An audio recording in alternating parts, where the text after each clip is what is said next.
Okay, well, thanks everyone for coming. So this is our 10th service. We're back in River Place after a long hiatus. I guess everyone has been here before, so I don't really have to go through what we're all about, but it is the plan to start doing these more frequently, and it is the plan to start trying to market this. I've told you all that it is eventually, at some point this year, I plan to leave my job and really try to promote this thing. So, and I think we're getting close. I think we're getting close to having a product that is something we can be proud of to introduce to new people who are not familiar with the ideas or familiar with what we're trying to do here. So, and now that the weather is getting warmer, hopefully we'll start doing some social activities. It's been a kind of a cold winter, so we've kind of been defaulting to not doing stuff like that, but that's an important part of what we're doing here. So I will be trying to organize that again, starting soon. So just wanted to start off. This is something we tried last time. I think it worked okay, so we're going to try it again. We don't pray in the Church of Praxeology. There's no God, but praying is a very cathartic and enjoyable experience for people who go to church. And we thought maybe it would work if instead of praying to a God, you could say pray. I don't know if pray is a word, but pray to each other. I mean, because really, when we try to look at the problems in our world, we say the solution lies with us. We are the solution. So I wanted to try this, and if everyone could maybe close your eyes, and what I would like you to do is to direct, as I speak this short prayer, just direct it towards someone in this room. Pretend that you're talking to them. So let's pray. Dear friend, here we are again for another Church of Liberty Sunday service, and it's so great to see you. This battle, this fight, this cause that we're fighting for, human liberty, is so important. It's the most important thing. And the path to victory, to eventual victory for us, is going to be long and arduous, tedious at times, and the best of us will lose faith in what we're doing. But I want you to know that knowing that you are here, fighting arm in arm with me in this fight, makes it much easier. Because when we combine, when we come together around this idea, our strength is not just added to each other, but it's multiplied.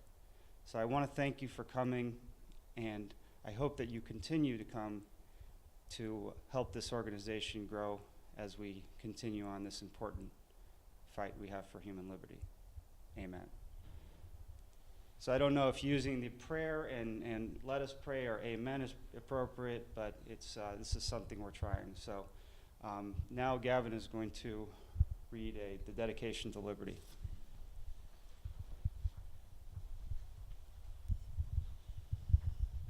Okay, this is something you can follow along. You can say it out loud if you'd like to. There's no obligation to do that. Yeah, you do have a handout. We come together today to assert and affirm our beliefs. We believe that every individual owns his or her life and property. We believe that ownership is complete and unconditional. We believe that no person or persons are ever justified in using aggression to violate that ownership. We believe a world without any coercive state is possible. We believe that such a world would be preferable and is, in fact, necessary for our continued existence as a species. We hereby commit ourselves to work by whatever means necessary to bring about that world.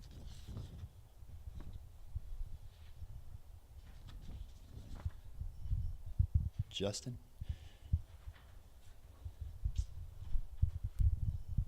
Thank you, Gavin. So the Supreme Court just made a ruling about removing the cap on aggregate campaign contributions.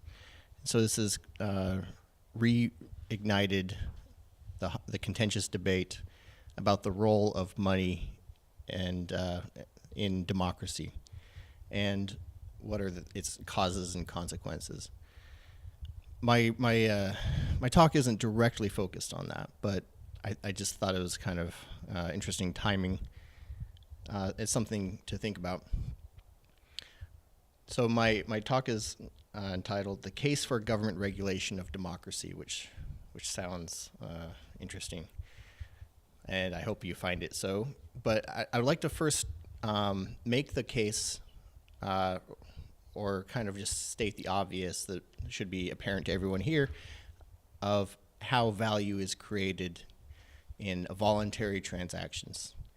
I mean, obviously, if two agents want to engage in a transaction, they're both value what they're receiving more than what they're exchanging, whether it's their work time for money or, whatever the exchange is.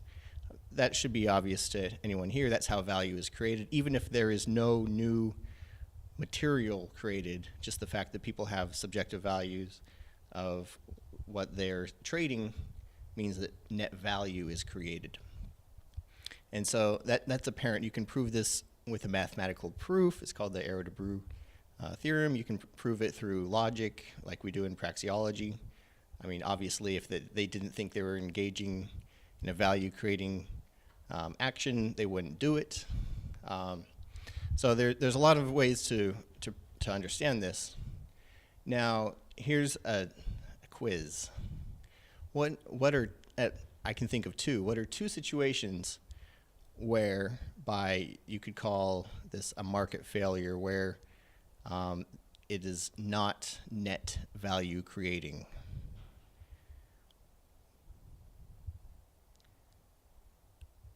All right. So here's a hint. When I talked about externalities a couple talks ago, I just mentioned it. That wasn't the core of the talk, but one of them is, let's say Steve and I are engaged in a trade, but in the creation of whatever we're doing, we throw our trash onto Chris's property, or we pollute Chris's property. So for Steve and I, it's value creating, but for Chris, it's value destroying, and we don't suffer the consequences of our exchange, right? So that's one situation. Another situation is if the agents have imperfect or asymmetric information. What if I'm selling a used car and it's a lemon, it's a junker, it looks good, and the person buying it doesn't know anything about automobiles, and so they overpay for it? That's one situation where you could have market failure, so to speak. But outside of those two scenarios, outside of externalities and asymmetric or imperfect information, tautologically, voluntary exchange is value creating. Now, how does this relate to voting? Now, voting is an act whereby both of those criteria are violated, generally, almost always, actually.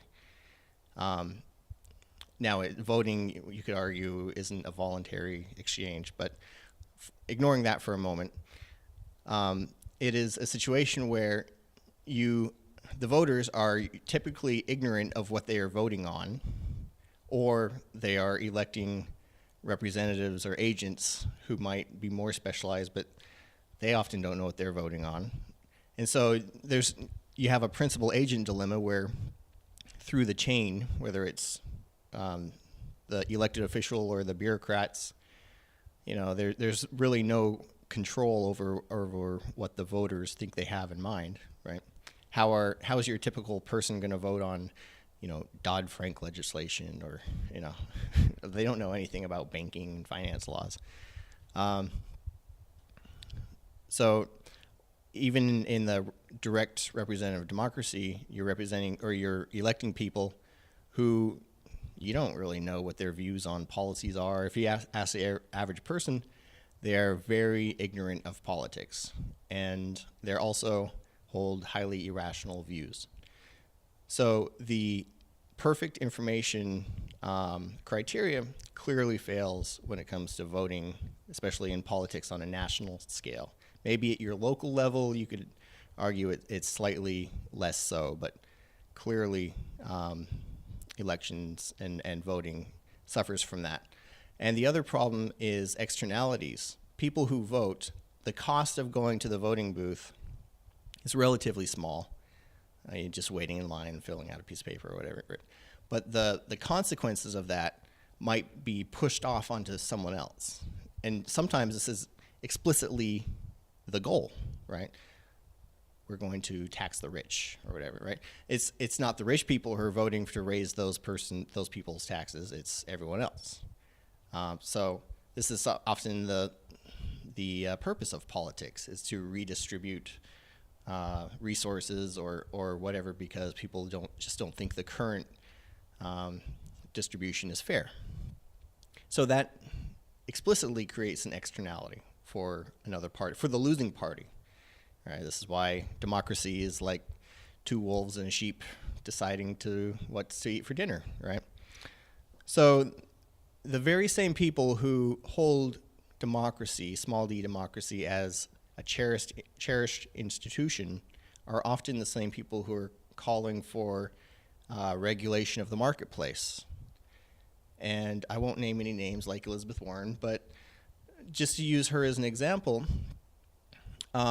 if you were to say that, well, we need to regulate and restrict voting on the same grounds that you want to regulate and restrict banking and finance, then they would be all up in arms, because democracy is a holy institution. But if you think about the logic of it, then it clearly meets the same criteria, so they should at least be consistent, right? All right, so let's think about some pragmatic solutions. What are some alternatives? One alternative is that we restrict voting to people who are knowledgeable. You have to fill out a political quiz on current affairs, current public policy issues. You have to know when Social Security is scheduled to be bankrupt or something. Like all these kinds of things. And you wouldn't have to. But then you have lots of problems, like, well, who's going to determine what's going to be on the test? And then it's not fair to less educated people, and then people can throw in other things like race relations and all this stuff that gets thrown in the mix. I mean, it's already a contentious issue when people are trying to restrict voting ID laws, or make voting ID laws. People throw that's a race issue, and I don't know, maybe it is, but clearly there's an issue of it favors Republicans more than Democrats. And so I would argue, even though the voter fraud based on ID isn't a big issue, it's all political, is my point. And so is this really how you want to run a society? You're always going to be picking winners and losers. All right, so that restricting the voting to a privileged class has those problems in both how do you administer it, and then let's say you do pick out the smartest people in the public, then they're going to be able to exploit the minorities or the non-voters over time. All right, so what about a technocracy where we elect only the smartest? So instead of the voters having to be the super smart people that we restrict to run for office, you have to be super intelligent and pass all the public policy issues. Well, still you're going to have lots of problems with not only corruption and stuff over time, but the fact that they're still going to be subject to, the calculation problem, like the socialist calculation problem. They're not going to know what's best for society. They might be highly intelligent in some area, but they're not going to be able to run society. That's an impossible task. All right, so I would say the alternative is to minimize the role of public policy and to make government as small or preferably zero as possible, so that at the local level better, right? So my point is that a lot of times leftists have this saying that small is beautiful, and that at the local level you can know more about what's going on, and that they should at least apply their own logic. but instead of wanting a big central government, that we should strive for shrinking government to as local level, and even after we abolish the coercive force of the government as we know it now, there's still going to be governance at the local level, and that'll be more voluntary, more like your homeowners association. And so we want to shift the role of governance to the people who have the greatest knowledge of what's going on, and they will also bear the consequences of their bad decisions. That is what we want to do, and we think that a voluntary society will do that best, and that it will organize around both market institutions and also voluntary cooperative institutions that overcome these governance issues. And so that's my talk. All right, next up we have attestations. Okay.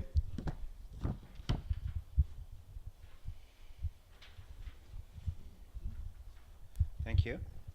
Okay, I'm going to read some statements that reflect what we're here for, why we've gathered here today. And so at the end of each of these, then I will say for then, and then everyone who wants to join in, you would say we have gathered today. So we say for them, and then you say we have gathered today. So this is talking about who we're trying to help and what our values are. So I'll start off with the first one here. For soldiers everywhere, that one day they will realize that their good intentions have been squandered and perverted by their corrupt employers. One day we hope they will discover our ideas, correct their course, and go on to live meaningful and honorable lives. To do that, they need our help. For them, we have gathered today.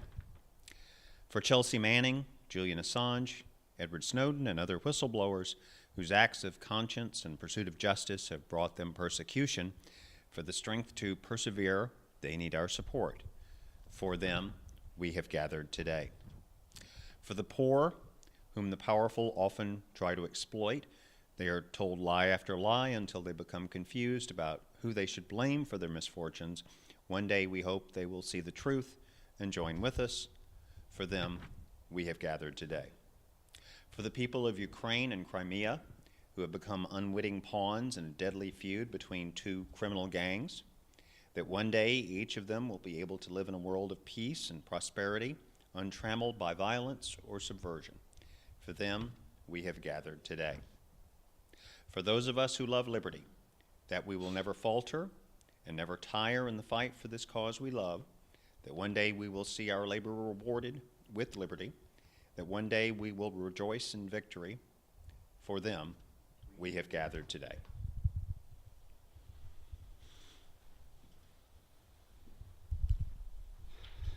Okay. Thanks, Steve. Okay, so the title of my sermon today is Thinking is the Way Out. And if there is one thing that I want you to remember from what I'm going to say over the next 25 minutes or so, it is this idea. Thinking is the way out. Thinking is the way out for you, for whatever personal problems you're facing in your life. Thinking is the way out for us as a church as we try to build an organization around these ideas. Thinking is the way out for all of us, broadly speaking, who love liberty as we experiment to try and find different ways to get the public to see our point of view and accept our ideas. And thinking is the way out for us as a global community, all the people of Earth, as we struggle to overcome the unique challenges that we are facing at this point in history. Thinking is the way out. So try to take that idea, plant it in your mind, see if it germinates, see if it has any applicability to your life. And I think what would be helpful for me as I talk for the next few minutes that might make it easier to resonate this idea is if you bring to mind a challenge or a problem that you're having in your life, something that you're struggling with, something that there's an obstacle in front of you and you don't see a way through it, or things don't seem to be going right. It seems like you've gone off the rails and you can't, and you're trying to get back on. It could be from any sphere of your life, personal life, if you're having relationship issues with your family, professional life, if you're dissatisfied, or maybe even something deeper where you're having spiritual questions about your purpose or your meaning, or what your meaning is for your life. Bring that to mind. And what I'm going to challenge you to do over the next few minutes is to ask you, have you sat down and thought this problem through systematically? Have you tried to look at the component parts that are leading to this problem and tried to come up with a solution? Or have you kind of left this problem in the background and hope that it takes care of itself? And what I'm going to argue is that the proper way to address our problems is to think our way through it. Thinking is the way out of your problems. Thinking should be our means of redemption. We should see this as our way of salvation, in a very real sense. Now, this is not a new idea that thinking is the way out of our problems. This goes back at least 2,500 years to Aristotle. Aristotle made the argument that the unique thing about human beings that distinguishes us from other animals is that we are reasoning beings. We have the ability to think conceptually and reason about the world, that other animals do not have that characteristic. And Aristotle said, to live a good life, therefore, you should go along with your nature. You should use to the maximum that thing that makes you distinct from other species. And so that would be to exercise our reason, to use this ability to develop it and to apply it to our lives. So Aristotle would say, a person who doesn't believe that thinking is the way out of their problems, a person who doesn't use their reason, is analogous to a giraffe who chooses not to raise its head to the highest branches. A person who does not reason, who does not see reason as a way out of his problems, is analogous to a cheetah who doesn't run fast when chasing its prey. It's analogous to a monkey who, instead of swinging through the branches, wants to walk around on the ground. It's a denial of our nature. Man is a reasoning being. We should use our reason. And he would argue that the more that you use your reason, the more that you develop this faculty, the more human you become in a very real sense. And contrary, the less you use it, the less you see reason as a solution and thinking as a way out of your problems, the less human you become. Now, Aristotle wrote thousands of years before Charles Darwin and others developed the theory of evolution and natural selection. So in modern times, we can recast his idea in a much sharper focus, I think, by saying that the ability to reason, the ability to think conceptually, is our evolutionary advantage. It is the characteristic that natural selection has chosen that has made the human species arguably the most successful species that's ever to inhabit this planet. So Aristotle's insight is even shown even be more true, I think, now when we understand the process of evolution. We are reasoning beings. We should use this ability. And I would argue that the more thought you put into your life, the more reason you bring to your life, the more successful you're going to be in all facets of your life. Now, you might say to yourself, or you might be saying right now, saying that reasoning is the way out of our problem, saying that man is a reasoning being and that we should use our reason, that's people already think that, obviously. Look at how people live their life. Most people, when they confront a problem, the first thing they try to do is understand it. Why is this happening? They might not be as systematic, they might not be as orderly in reasoning as you would like, but they do use their reason. And I agree with you. I think that to a certain extent, humans have an instinct to think. They have an instinct to reason.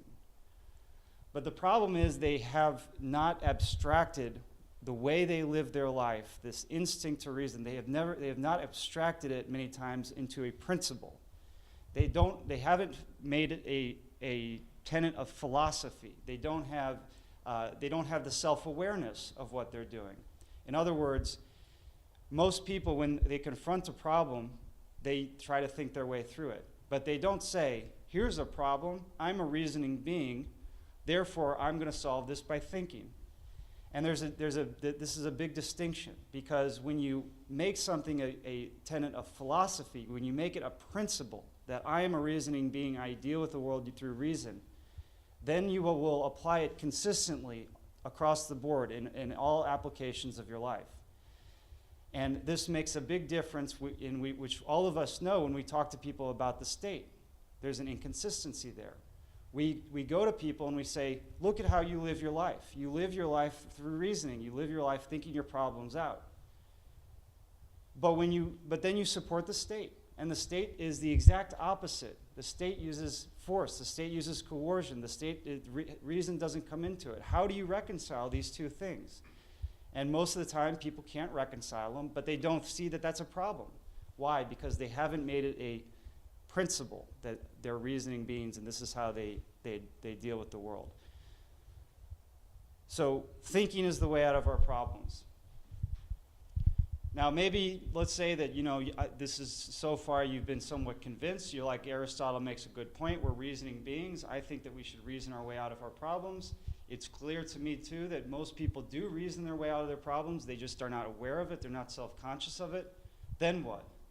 What would change about my life if I decide to make reason a principle? If I decide to say, this is who I am, I'm aware of my nature, and now I'm going to try to live that. How would my life, what would a characteristic of someone who thinks that way be? If you believe that humans are reasoning beings, and we should use that, what you are going to try to do is cultivate that faculty, which means to get as many ideas as you can. You're going to have a voracious appetite for ideas. You're going to realize that the more ideas that you get, the more perspectives you get, the more different ways of looking at life, the more facets you can see of life, the more potent is going to be that tool of reason, the more able you are going to be to use that to solve your problems. And you are going to feel a need to be cultured. A person who believes that reasoning is the way out is a cultured person. And what do I mean by when I say cultured? I mean it in the broadest sense. Somebody who is cultured is interested in and has opinions and spends time on literature, on poetry, on all of the arts, on movies that are interesting to them.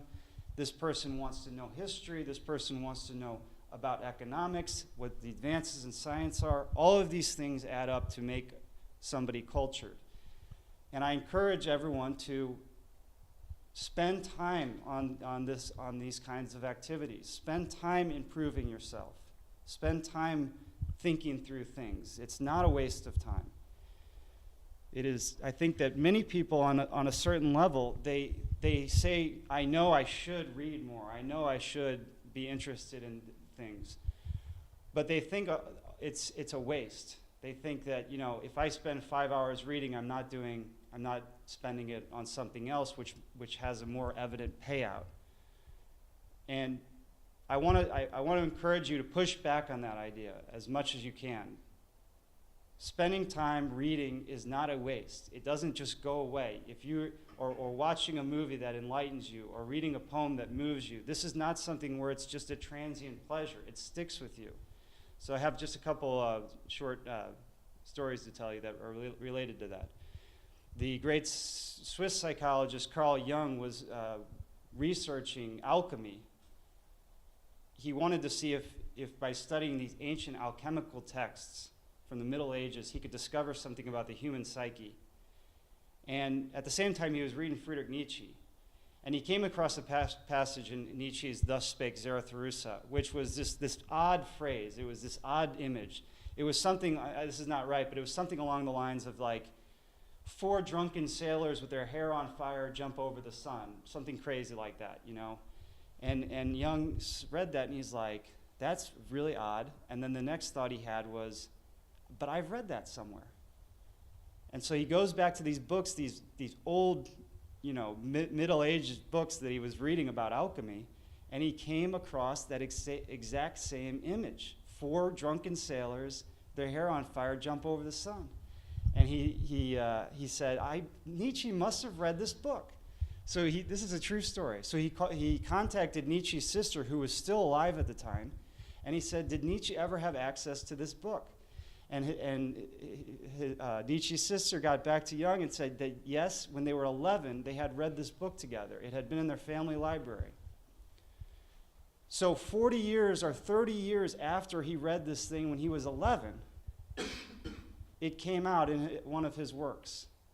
Now, I guarantee you that Nietzsche did not consciously copy that. I guarantee you that it was not him saying, you know, I remember that thing I read, I'm going to put it in here. It could be, I guess, but 30 years later, I mean, do you remember the books you read when you were 11? But what happened is, see, when you read, when you absorb these ideas, and you become enlightened with cultural artifacts, they stick with you. They're in your unconscious. So that's why the whole point of this is to say, you know, it's not a waste of time to spend 5 hours of your afternoon reading. Like that will stay with you. One other quick takeaway that gets to this point. I read a book about the highest ranking Soviet official to defect to the U.S., which was in the 80s. I think he was even a member of the Politburo at one point. And he put this in very simple terms, which is just repeating the same message. He said, I realized early in life that the key to success was quiet nights, sitting at home reading in front of the fire. So this is just a couple short stories here to illustrate this message. If you believe that reasoning is the way out of our problems, take seriously the ideas in your mind, take seriously the cultivation of that faculty. Whatever problem you had brought to mind when I said, you know, bring a problem to mind while I talk, whatever problem you brought to mind, it is very likely that someone else has gone through that, has struggled with that same issue. And it is very likely that within a mile of where we are right now, on some bookshelf somewhere, or on some DVD library, some artist has captured that challenge, that struggle that you're having. And if only you could see it, or read it, it would be, if nothing else, a consolation to you to know that, you know, you're not alone in what you're dealing with. But it might also be a practical help. You might actually get an idea about how to get out of your situation. So again, just repeating this idea: if you believe that you're a rational being, exercise that. Now, what are other characteristics of somebody who says that thinking is the way out? We need to use our reason. It's a person like that is looking for inconsistencies in his thinking. He's looking for inconsistencies in his thought. If you have inconsistencies in your thinking, then the tool of survival, your reason, is blunted. You're not you don't have the same sharpness in solving the problems. So you need to find these inconsistencies and root them out. You need to find these blind spots. One that I always think about, which I think, you know, is endemic, is, do you ever hear, or maybe you say, or maybe you think, everything happens for a reason? Every time I hear this expression, everything happens for a reason, I think, who is John Galt? Because it's basically the exact same expression. It's, I'm going to stop thinking now. I'm going to stop taking responsibility now because it's all part of a plan. The fact of the matter is, the only reasoning entity that we know of that exists in the universe is human beings. It is possible and perhaps probable that there are intelligent aliens that we don't know about. It is also possible that there's a God. We don't know. But until either those aliens or the God makes itself aware to us and gives evidence that it exists, we have to assume and at least act that it doesn't, and not to assume that there's some plan that we're part of. Within our mind, there's a reasoning faculty. We are the bringer of reason in the world. And to say that everything happens for a reason, what you're doing is you're abandoning to the universe that thing, the agency that is your mind. You're saying that, you know, there's mind otherwhere, but we don't. But the mind, you are the mind. And so, if you want things to happen for a reason, you are the agency of that. People say this a lot when they are having personal problems that they can't seem to find a way out of. Like, you know, let's say your aunt's dying from cancer. You say everything happens for a reason. Maybe it's sort of a consolation, right? There's no way you can think out of that problem. I mean, she's going to die. But you can have her life be part of a plan. You can have her life have meaning. How? She dies, and you say, now I'm going to make a cause. I'm going to go out and raise awareness. I'm going to, contribute money or whatever. And then when someone says everything happens for a reason, you can say, yeah, that happened for a reason because I gave it meaning. I am the one who brought reason to this. It's not somebody else. So this is sort of just a pet peeve of mine that, this expression, everything happens for a reason. And analogous to that is this idea that there's someone watching over us, Maybe there is, but there's no evidence of it. And what if there's not? What if we're alone? Then, how is that going to change how you act? If there is a God, then when we die, when we confront that God, we can say that you gave no evidence, and so we took control, we took ownership. And if God is the all-loving being that we're told that he is, that entity is going to be like, thank you for taking the burden off my shoulders. You are not sitting there asking me to solve your problems. You were doing it yourself. So a person who believes that thinking is the way out believes that you need to find and root out these inconsistencies in your thinking. Has it ever happened to you that there's a truth in the back of your mind that wants to make itself aware to you and come into your consciousness, and you suppress it? And it just keeps itching the back of your mind, and it's an inconvenient truth. It's a truth that you don't want to hear. It would change something. It's something that you don't want to process. So you keep suppressing this. You keep suppressing this. It keeps trying to come up into your consciousness, and then finally, months later or years later, the pressures in your life, the circumstances of your life become so great that this thing explodes into your consciousness. And this is a watershed day. This is a day that moves you. It changes you. You realize, I've been putting this off. I've had this blind spot. I haven't been realizing this thing. And you say to yourself, after the dust settles and everything clears, you say, why did I not let that come to mind earlier? And you say, from now on, I'm going to try to seek these things out. I don't want to be blindsided again. The fight that we have with the state and supporters of the state is like this. We are the voice in the back of their head.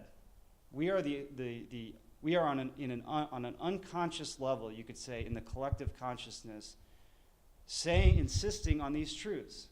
The state is criminal. The state is illegitimate. It's inconsistent with our nature. We don't need it. We are saying this over and over. We're saying theft is not okay just because a bunch of people get together and say it is. Same thing with killing. This is just the truth. And what happens? People resist that message. They don't allow it to come into their consciousness. They don't give it serious thought. What would the implications be if this is true? Everything changes, right? All of your priorities have to change. So you can see why the people resist the message. But we're not going to go away. Our message is growing. More people are coming along. Our message is getting clearer. And one fine day, it might not be in our lifetime, but it will happen, our ideas will explode into the collective consciousness, and it will be a day of reckoning. And everyone will have to say, now I have to consider these ideas and think about what that means for me and why have I been suppressing them for so long. And it's really a birth of consciousness. It really is the great fight for liberty really is the fight of thought trying to conquer non-thought. We want people to become self-conscious about their nature. This is what we're fighting for. So thinking is the way out. And Ayn Rand, who some of these ideas came from, she was very critical of Christianity. She said this idea of original sin is absurd. The idea that you can be guilty of something you haven't chosen, the idea that your nature is guilty, is absurd. If something is in your nature, it's outside the realm of ethics. It's only what you choose that is that you can be condemned for. But she said there is sin in the world. There is a type of sin. The sin in the world is not thinking. That's the sin. And we're going to have a reading after this from that. But her sin, her great sin, is not thinking. So I just want to end with a short parable here that ends with a question for all of you. there's a guy who is, when he's young, he has, let's say, a sort of resentment of some type. Who knows where it comes from? And to the extent that he articulates his point of view, he says, thinking in a real sense is every time you think, it's a rebellion in a certain sense. It is an attempt to create something new. It's an attempt to push aside the old. It's an attempt to make the world different. When you think, you're trying to come up with a new solution to the problem, new way of living. And he says, and I look around and I see all these people trying to think, all these people trying to be original, all these people trying to be special, all these people trying to come up with new ways of doing things. And there's something that irritates him in that idea. And he says, here's the thing. I don't have an issue with the God of my father and grandfather and great-grandfather. I don't have any problems with the traditions and habits of life that have been passed down, that have worked. I don't want to be somebody who engages these big issues and tries to think about my place in the universe and has all these highfalutin ideas. I just want to live a normal life. And as he goes into the world, he finds that this mentality matches very well with jobs working for the state. Because the state is perfect for a person like that. You're told what to do. There are very simple rules. All you have to do is follow them. And so let's say he gets a job working as a cop or maybe as a soldier. And he's actually a pretty good employee within that sphere. Within the small sphere he's given, he uses his intelligence. He's known to be modest in habits. He doesn't have any, excessive tastes or outlandish behavior. He's industrious. And he's a competent employee. He's a solid guy, basically, well-liked. And he spends 40 years in his job. And during the time, let's say he's a cop, thousands of people go to jail for drug crimes. Let's say he's a soldier, hundreds of people die as a result of what he's doing. And then he retires. And the whole time he's alive, he's been working. He's been hearing contrary voices on the outskirts of his consciousness. He hears these people saying drugs should be legal. He hears people saying we should bring the troops home. They're not defending us. But he didn't want to he didn't want to engage those questions.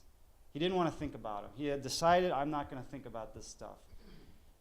And it isn't until he's retired and he's at Thanksgiving dinner and these ideas are sort of trying to come out, and he actually hears his snot-nosed 18-year-old grandson, who's back from 3 months of his first year in college, make the comment that drugs should be legal, or makes a comment that the soldiers abroad aren't keeping us safe. And he can no longer ignore this, because previously he had just said it's peaceniks and hippies, but now it's his own flesh and blood that's saying this to him. Now, he has a problem. The rest of his life, he's going to be struggling with this issue. He's not going to let himself concede the point. That would require thinking. That would require him to actually engage the issue. But at the same time, he knows now that there is an alternate point of view. So he has this cognitive dissonance. So for him, while thinking is the way out of problems, not thinking is the way into problems. And he has a problem now. So my question is, how should we judge that person? Because of his not thinking, thousands of people have had their lives ruined. They're in jail. Because of him not thinking, hundreds of people have died if he's a soldier. What judgment should we render on his life, ethically? I mean, he followed the rules, right? And I know this is a debate that all of us in the liberty movement have, which really comes down to how do we interface with the state. And for me, I lean towards saying we have to condemn him. He chose not to think. He chose not to listen to our ideas. It was a choice he made. And as a result of his ignorance, thousands of people were hurt. I think that he has to have responsibility for that. And I always think, how many baseball games did he attend when he was doing this stuff? How much TV did he watch? How many poker games did he play with his friends? He could have been thinking. He could have been engaged in these issues. He could have been listening, and he chose not to. So to me, I would say that there has to be some ethical judgment rendered on people who refuse to think, who refuse to listen to our ideas. And that so that's sort of just a way to emphasize again the overarching point here that I'm trying to make, which is it is thinking that is the way out of our problems, and it is through reason that we are going to solve the problems that we face personally and globally. So with that, there's a couple of readings. I thought this time it might be better to do the readings after the sermon. That way maybe people can get more out of them. So does someone want to volunteer to read? There's two of them. Maybe Chris or Ian, you guys want to pick one each? Or? Sure. We're talking about these two right Yeah, one from Aristotle, one from Ayn Rand. One? Yeah, okay, thanks.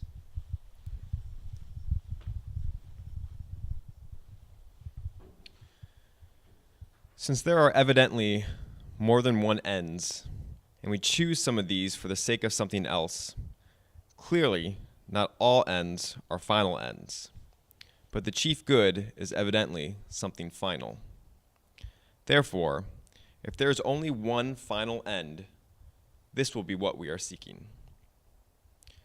Happiness is held to be this final end, but to say that happiness is the chief good seems a platitude and a clearer account of what it is still desired. This might perhaps be discovered. If we could first ascertain the function of man, what then can this be? Life seems to be common even to plants, but we are seeking what is peculiar to man. Let us exclude, therefore, the life of nutrition and growth. Next, there would be a life of perception, but it also seems to be common even to the horse, the ox, and every animal. There remains, then, the element that has a rational principle, in the sense of possessing and exercising thought. Ian, would you like to read the last one?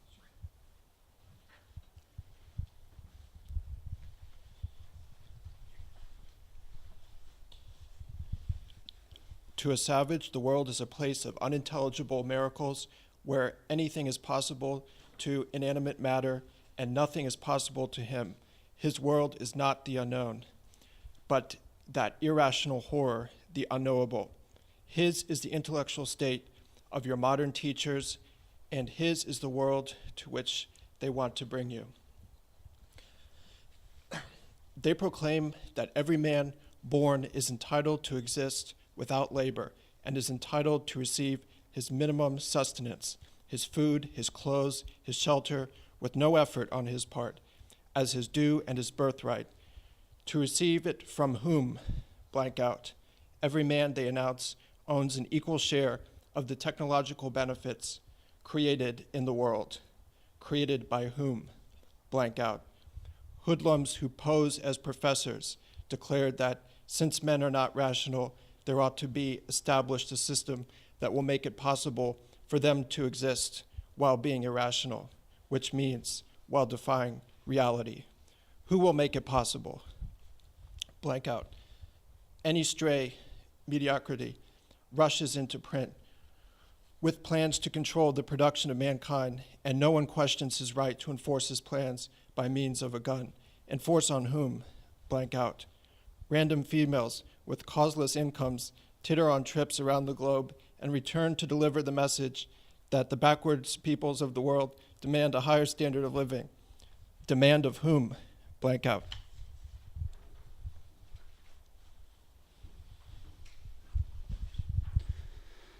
Okay, so just I guess before we adjourn, just wanted to open it up for any questions people have, and honestly, does anyone have any questions or thoughts?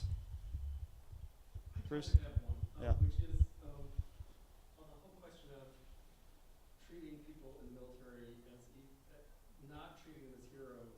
It's not clear to me that the alternative to not treating them as heroes is automatically condemning them exactly.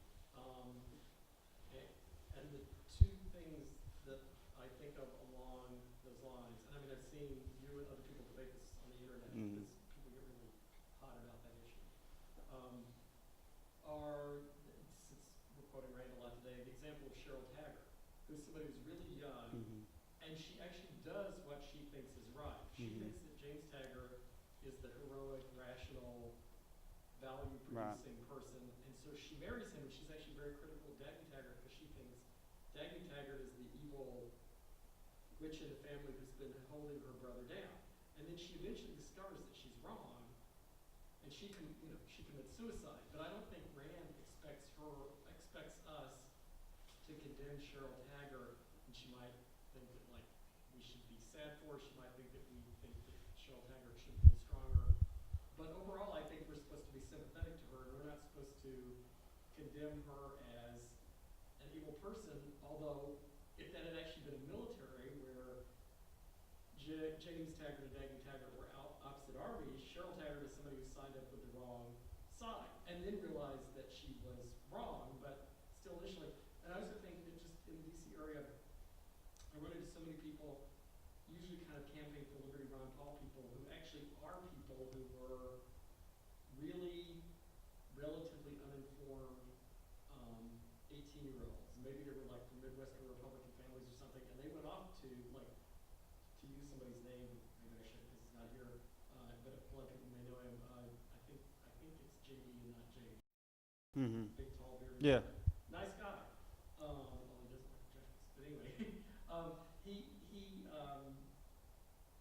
somebody like that who went off to the military and was in Iran and Afghanistan, Iraq and Afghanistan, I don't remember which one he's in. And he actually became more libertarian precisely because he was there and saw how like everything he thought about what we were doing and why that was going on, everything that he thought about how like it was a good idea to be in the military and engage in those things, he got there and then sort of saw direct evidence that he was actually just mistaken, and he changed his opinion, became much more libertarian. So for all those people, even if they haven't sort of had that epiphany yet and switched their politics, I think the alternative to everybody sort of worshiping them and calling them heroes and whatever and saluting is not so much to condemn them, it's just to think of them as, really ignorant 18-year-olds who were swept up into this and don't. I mean, it's different if they stay in forever and become giant apologists and like we're always proposing, having no military cuts or what. I mean, that's different. But if they're just like people in their 20s who got involved in this, actually out of sort of thinking that America's a good country and we should defend it, and they're just sort of mistaken about the actual information involved. I don't think the two alternatives are either that they're heroes or that you have to condemn them as evil people. I think that it's more like they're just very young and they're mistaken and maybe good-hearted anyway, sort of like Cheryl Taggart. Mm-hmm. So. Do you guys want to make both Gavin and Justin, you were in the military, right? So. And of course I wasn't, so also, I'm not saying was or ever is going to be. Yeah, I think the problem with signing, one problem with condemnation is having full knowledge. You might, for example, someone may have been in the military who performed some relatively mundane task, as I did. It's hard to assign enough value to condemn versus someone else. Take somebody else who never joined the military, never worked for the government, but had 2 kids and left them. Is that person? It's just really hard to assign without knowing a lot more than we know about somebody. Yeah. Value. Ayn Rand. I mean, a brilliant person certainly has a lot of traits to be valued, but on the other hand might have some that I wouldn't value, or that a lot of people wouldn't value, and a lot of libertarians would not value.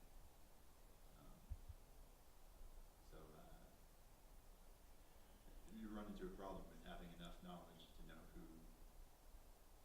to condemn based on one fact, who their employer is or what Right. decision they make. That's where I think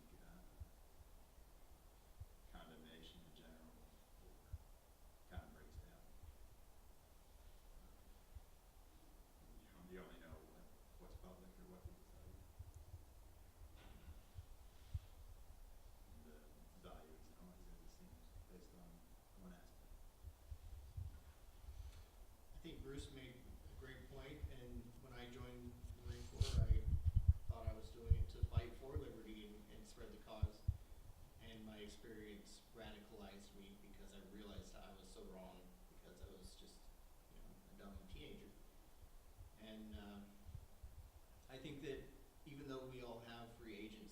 to an extent, we are also conditioned by our environment, and the epiphany takes a combination of the right ideas and exposure to them, and processing them with reason, as you just talked about. But you have to also be exposed to them, and it's kind of like planting a seed. You know, you have to the right conditions, and you can't just stick it in the ground and say, here is the idea, now grow. You know? So, and not everyone has the same experiences, and so I think that we should view people who don't share our ideas, unless they are so entrenched in their ideas, there's no way to change them. And obviously, that's a good majority, or a decent size of the population. But the people who are persuadable, I think we should, instead of look down on them so much as you know, foster the ideas and say, hey, you just haven't thought about it enough yet. Let's talk about it. So instead of calling them, oh, you're dumb, you haven't thought about it yet, let's, you know, a little more sympathetic, because we don't know their background. You